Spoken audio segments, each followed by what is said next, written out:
UGC stands for user-generated content. And the idea here is that you're going to be partnering with creators to make content that feels a little bit less like marketing. At least that's the theory. Now, this type of content, regardless of how trendy it is at any given time, is an absolute necessity for any growing brand to try out, especially for those that want to advertise on TikTok ads. So if you want to advertise on TikTok, then this is the lesson that you really need to dial in on. But note that these ads convert just as well, if not better, on Facebook/Meta ads. So this lesson is going to go over a few things. Number one, we're going to go over how to write a script for a UGC ad that converts. Number two, we're going to go over the 10 types of UGC strategies that you need to test out. And then three, also included in this lesson, is a sheet that you can use to actually look at what some of the top performing ad creative scripts actually look like so that you can repurpose them for your brand or for your client. Now, a lot of times when I see other marketers talking about UGC ad creative, they only talk about it in the context of what type of hook you should start with. You know what I'm talking about. TikTok made me buy it. 3 reasons why. POV.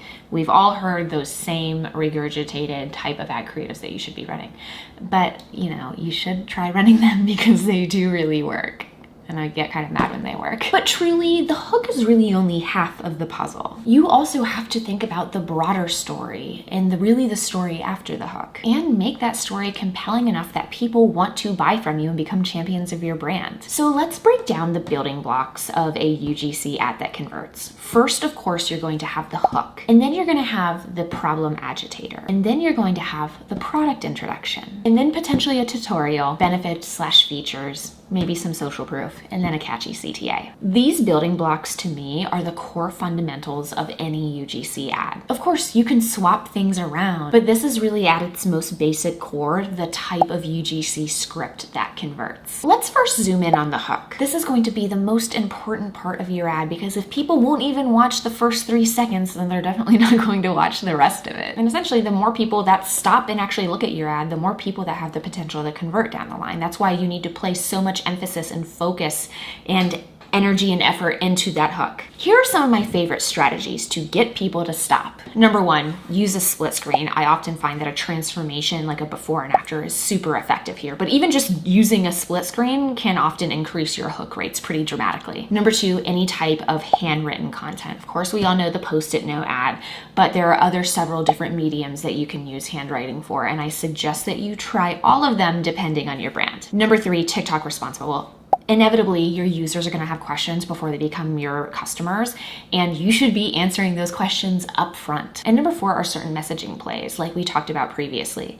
So negative marketing, leaning into taboos, maybe even doing some objection handling, those type of things are really, really great for you to zoom in on in the actual hook. Number five might seem like a simple one, but if you use brighter colors, this also tends to help out your hook rates as well.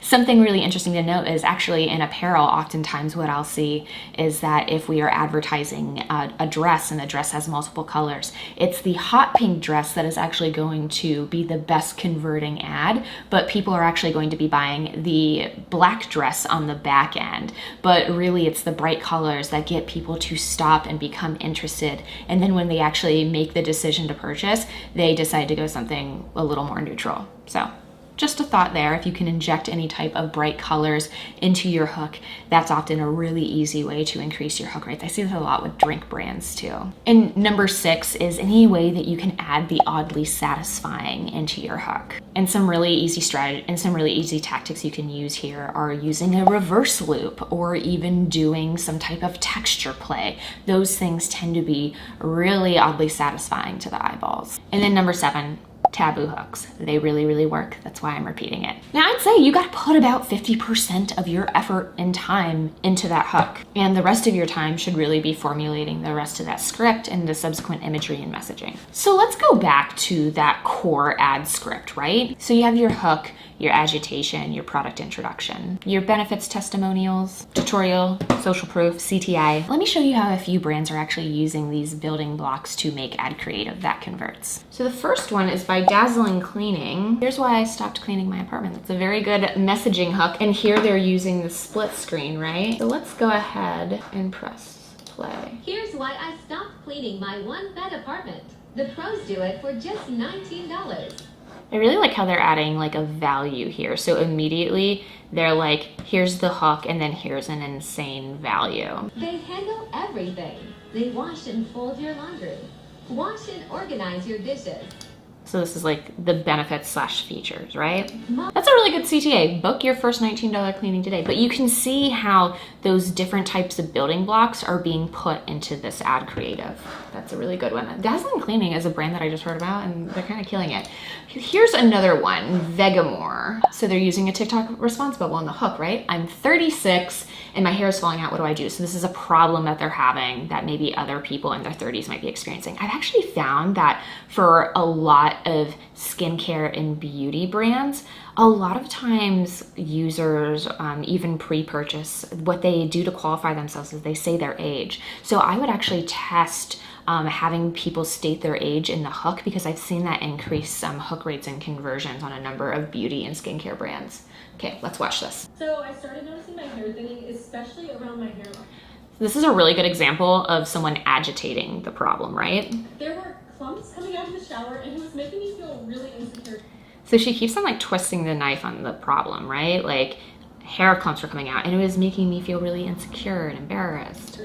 But that's why I'm so grateful I found Product introduction. Vegamore's Grow Hair Serum. I started noticing the thinning was slow. CTA, right? Pretty good. And the last one is Anna Rose. Say goodbye to your embarrassing skin tags. Pretty good hook if this is a problem that you have. Let's watch it. Say goodbye to your embarrassing skin tags. Gone are the days of feeling super self-conscious about them. The Amaro Skin Tag Remover is made with 100% natural ingredients and it acts fast with changes in as little as 8 hours. Just a few drops.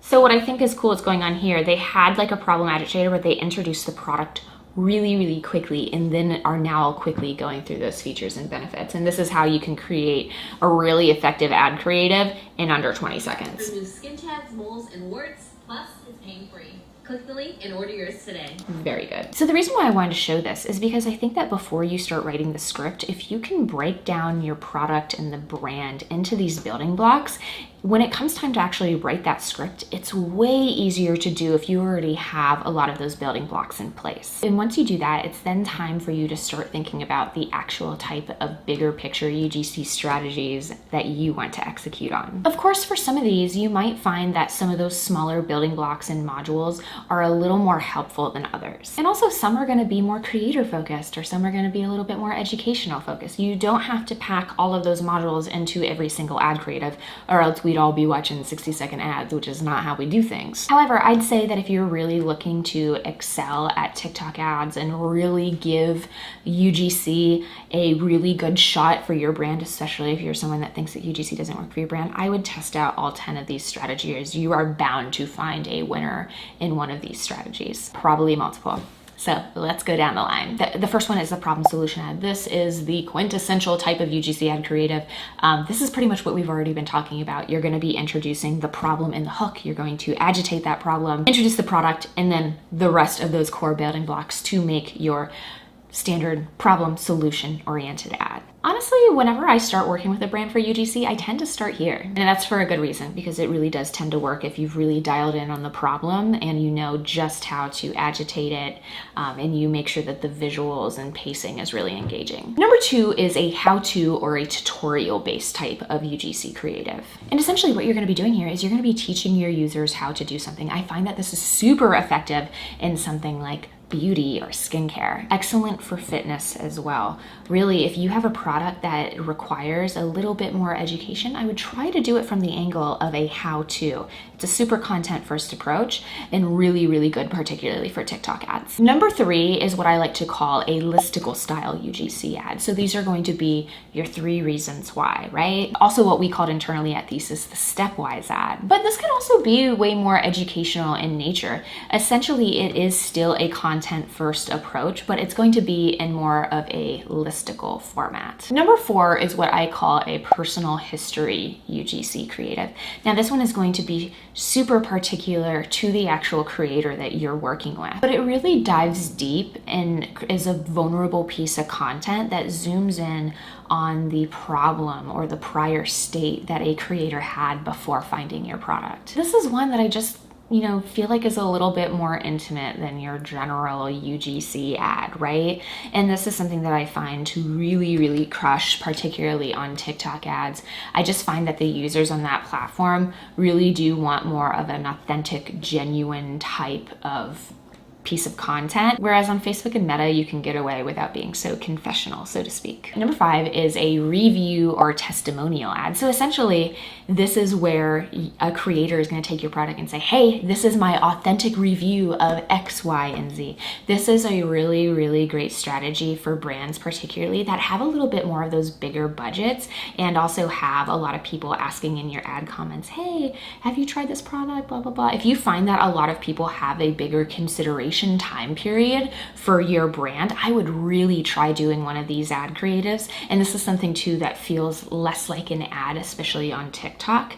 So if you find that, your users need a little bit more education before they dive in and convert, this is something that I've seen really crush for several brands. Now, the 6th one is a new one that I've actually seen quite a great traction out of, which is this idea of myth versus truth. So what you're going to do is you're going to take common myths that are associated with your industry or with your product, and you're essentially going to have a laundry list of myths versus truths. I often find even just using the word myth or truth inside of the hook is something that tends to increase those hook rates. People are really interested in this idea of something that they're familiar with.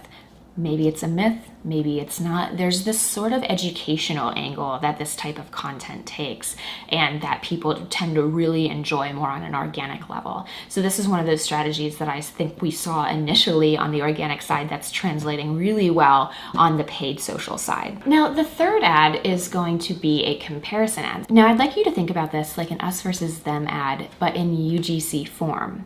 Now, one of the biggest friction points I get with telling brands and new business owners especially to do us versus them ads is, oh, they don't want to seem negative by directly calling out their competition. You don't have to do that. I would actually think about it more like the review style ad, but talk about it from the position of people who've tried out many different competitors. But what I will say is that if you feel bold and you do want to directly call out a competitor, that's where I've seen this strategy work the most. But the core part of it is to have a creator really compare why your brand or product is a lot better than the other things that they've used in the past to try and solve their problem. Now, the final 3 UGC strategies that I want to talk about are more like format options. So these are going to be things that you can utilize with several different strategies, but I do want to call them out directly because I have seen a pretty big lift in hook rates as well as conversions when I am leaning into these type of format options for UGC. Now, the first one is going to be that TikTok response bubble. And really the easiest and most effective thing that you can do here